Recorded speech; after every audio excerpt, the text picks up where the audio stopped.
psychodrame. À un peu plus d'un mois des élections de mi-mandat, Donald Trump, sous pression, a fini par ordonner l'ouverture d'une enquête du FBI visant son candidat à la Cour suprême, Brett Kavanaugh. Un peu plus tôt, avant cette annonce, la commission sénatoriale appelée à confirmer ou non la candidature de Brett Kavanaugh avait reporté son annonce, et ce, grâce à un sénateur républicain modéré, Jeff Flake. Il est élu de l'Arizona.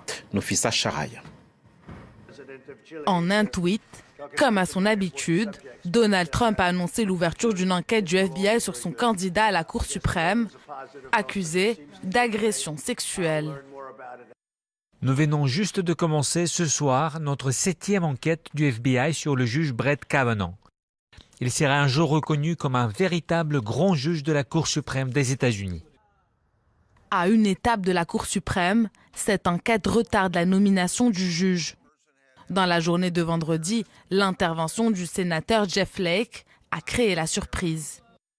Prise à partie dans les couloirs du Sénat par des femmes indignées, ce sénateur républicain a donc exigé comme condition préalable à tout vote une investigation du FBI sur les faits relatés par Christine Blasey Ford. Je pense qu'il serait opportun de retarder le vote final d'une semaine au maximum, afin de laisser le FBI mener une enquête, limitée dans le temps et concernant les actuelles allégations, et cela sans dépasser un délai d'une semaine. Si vous acceptez, je voterai en faveur de la nomination du juge. La commission judiciaire a répondu favorablement à la condition de Jeff Flake.